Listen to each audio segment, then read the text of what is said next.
Magandang araw po sa inyong lahat mga kababayan at welcome back dito po sa PNR at ito nga mga karibin natin, heto ang resibo. Dapat malaman ng lahat, yan mga kababayan patungkol po riyan ang ating alamin at bibigyan ng komento ngayong araw na ito. Pero bago pong lahat, kung bago ka pa lang at di pa po nakapag-subscribe sa ating munting channel, please don't forget to subscribe at palike na rin po ng video ito. Maraming salamat po at eto na nga, simulan na po natin to. Sama ang bayan ko sa magnanakaw na tao.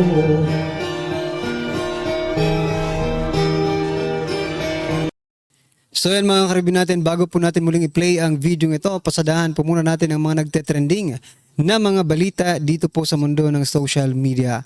At unahin na nga po natin ito, no, na House of Representatives and Senate, di ba? Dahil nga po sa atat na atat po sila na ma-impeach si Vice President Sara Duterte, eto mga kababayan, Korte Suprema umaksyon na. Ito po ang balita just in 1 hour ago mga kababayan mula po sa UN TV, News and Rescue. Sabi po dito mga kababayan sa balita, the Supreme Court en banc orders the House of Representatives, Senate of the Philippines respondents to submit some information under oath with relevant documents in connection with the petitions assailing the impeachment complaint against Vice President Sara Duterte. Required submission include, ito po mga kababayan, the status of first 3 complaints filed by private citizens. At ito pa, the exact dates on which the complaints filed by the private citizens were endorsed by a member or a members of Congress. So yan mga kaubayan, no? Kayong mga House panel prosecutors, no? Itong si Dilima, Jokno, at yung iba pa dyan na maiingay, katulad ni Chua, mga kaubayan. Eto, sagutin nyo po muna ito bago kayo magdadaldal about ituloy na natin to, na constitutional ito, di ba? Eto, because it is being said that the impeachment process or the procedure, mga kaubayan, na ginawa ng Kamara is unconstitutional, no? Ito ngayon, hinahanapan po kayo ng Supreme Court, en banc. Ipasa nyo na po. Dapat naka-under oath daw, sabi, no? Ipasa nyo na po yung unang 3 complaint na i-filed ng mga private citizens. Sino kaya itong mga private citizens na ito? Magkakaalaman tayo dito kung sino itong mga private citizens na ito. Kayo talaga, ito talagang mga sa Kamara, no? Itong House of Representatives, especially, no, itong mga gumaganap na mga prosecutors, na House prosecutors, no, mga kabayan, maiingay pas masyado pagdating po dito sa impeachment. Biruin nyo mga kabayan, yung ini-impeach po nila is number 1 sa presidential survey ng 2028. I mean the 2028 presidential preference, no? Preferred po ng mga Pilipino si Vice President Sara Duterte ang maging presidente sa 2028. Yan una po yan. Yan po ang ini-impeach nila. Pangalawa, ang ini-impeach po nila mga kabayan ay 3 consecutive years na po na walang anomalya pagdating sa COA. Yung COA report po, sinasabi doon ay unmodified, unmodified, nakalimutan ko lang. Teka lang, nandito yun Unmodified, tawag dito, hindi natin teka lang Unmodified opinion, yan mga kaubayan, no? Di ba? 3 consecutive years po yan, Tapos sinasabi po ng mga hinayutak ng mga House panel prosecutors, no, that it is not politically motivated. Sino ang maniniwala sa inyo na hindi yan politically motivated? Diba? Number 1 na presidentiable sa 2028, walang anomalya sa mga report ng COA. Where in fact, yan po ang inano nila. Ha? Yung inaakusa nila, di ba? Yung confidential fund. Mamaya titirahin po natin si Castro. Napakagaling na attorney nito. Mamaya birahin po natin. Ha? Bigyan po natin ng reaction yung ano niya. Well, anyway, ano po ang inyong masasabi dito mga kababayan? Dapat sagutin muna po ito ng COA bago sila ng House of Representatives, ha? At saka ng Senado. O ito naman po sa Risa Hontiveros. Sabi po ni Risa Hontiveros dito mga kababayan, inatake nila yung integridad ng Senado, yung integridad ng aming mga investigasyon na ginagawa. No, hindi po namin, hindi po inaatake ng taong bayan, no? Or kung sino man ang nagkikriticize sa'yo, the whole Senate, it is you, no? Ikaw at ikaw lang ang tinitira dito, no? Kasi ikaw lang naman ang nagtanim ng mga witnesses, hindi naman buong Senado.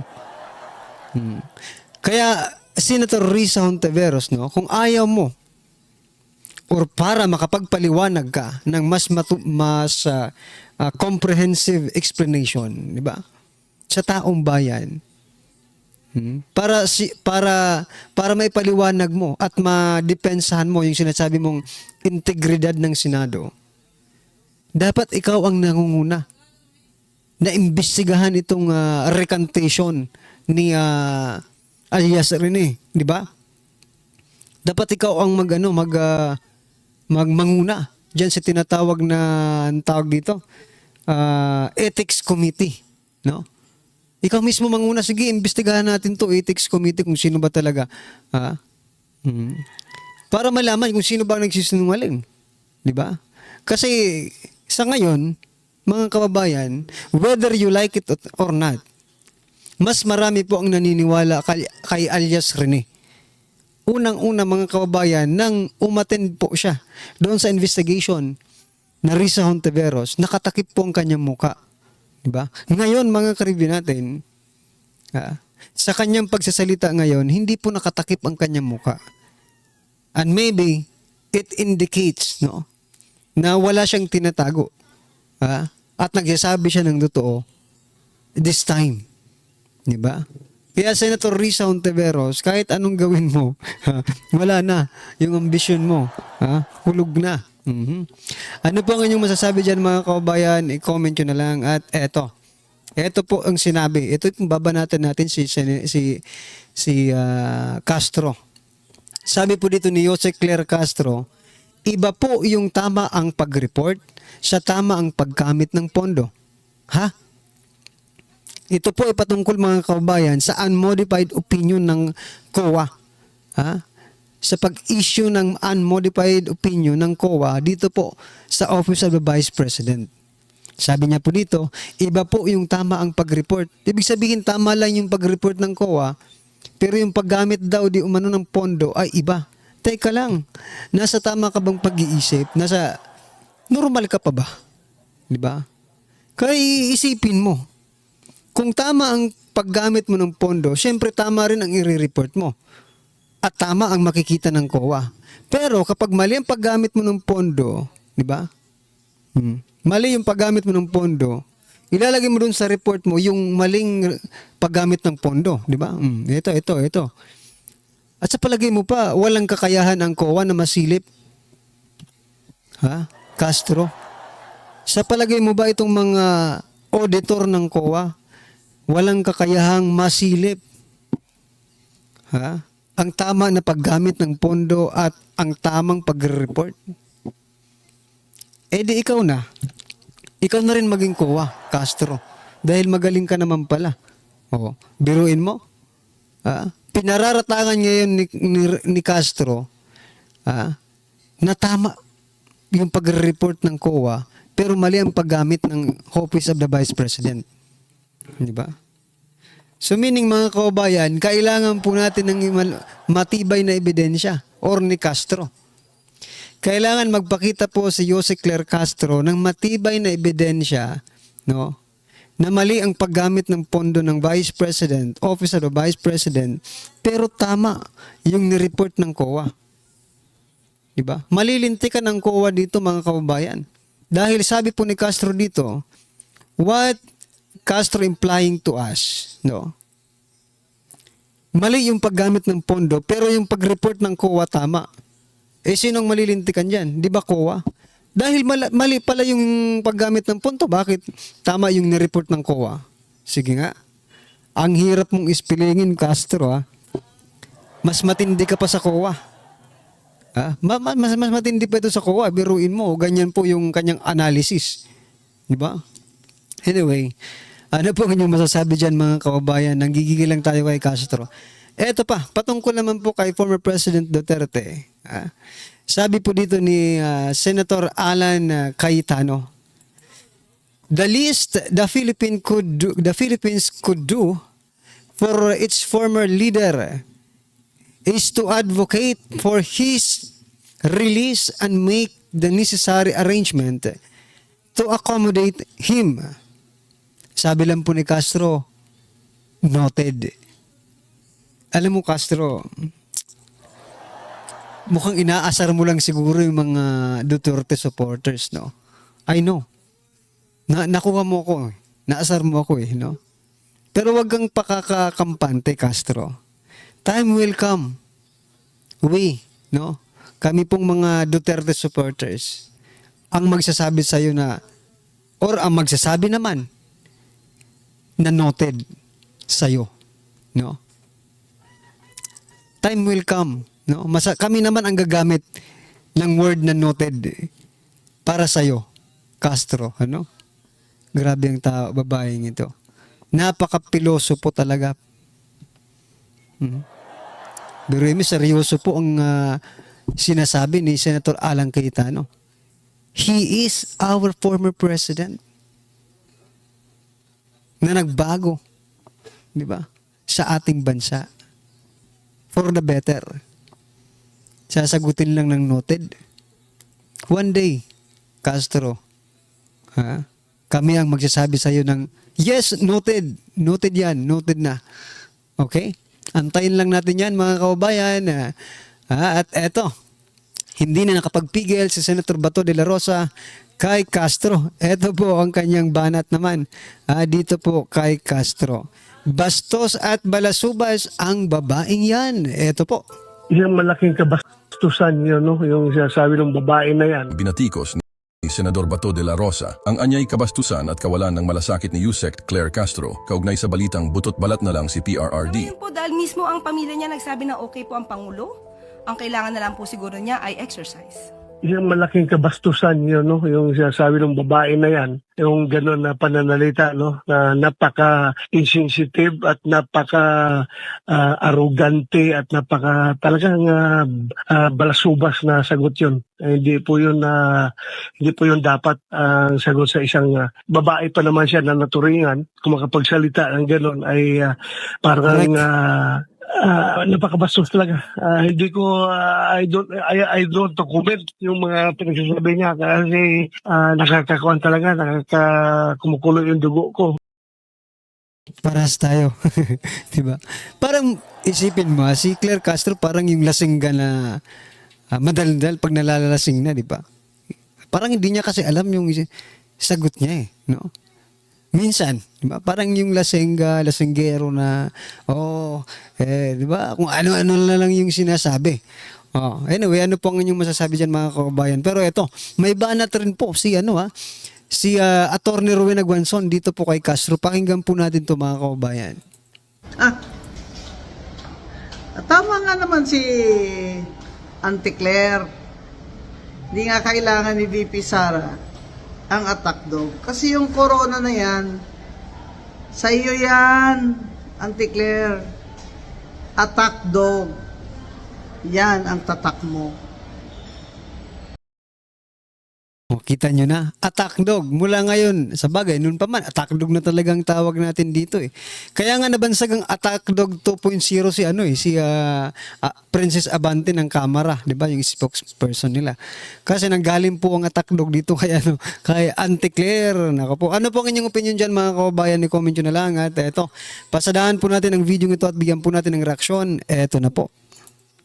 Ito ang balita ngayon. Trending at pinag-uusapan ngayon sa mundo ng social media. Ang di umano'y balitang sadyang kahit anong pilit niyong pagtakpan ang tinatagong kabulastugan ng kasalukuyang gobyerno ngagba ay sadyang ang buong katotohanan na talaga ang siyang tila sasampal ng kahiyan sa inyong mga di umano'y mga kasinungalingan. Sa pambihirang pagkakataon, tila binasag na mismo ang mga resibo ng dating Pangulong Duterte na siyang magpapatunay at sasampal ng kahiyan at katotohanan sa spokesperson ng Malacanang na si Attorney Claire Castro. Matapos nitong mahuli mismo sa sariling bibig ang tila pagsisinungaling at walang bukang bibig kundi halos isisinalang raw sa mga Duterte ang lahat para lang matakpan di umano ang kasalukuyang gobyerno ngagba ni Marcos Jr. Gaano kaya ito katotoo mga kababayan? Ating alamin. Pero bago ang lahat, kung bago ka pa lamang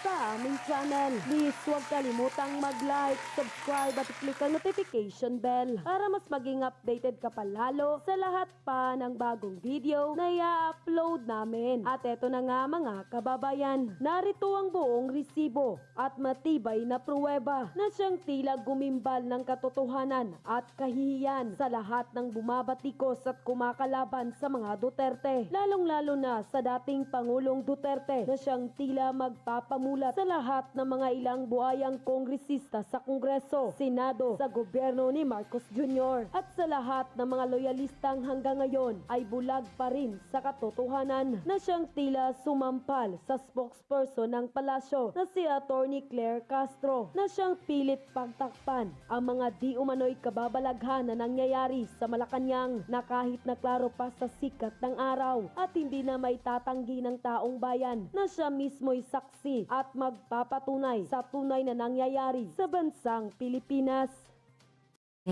Vice President Duterte questioned our national debt.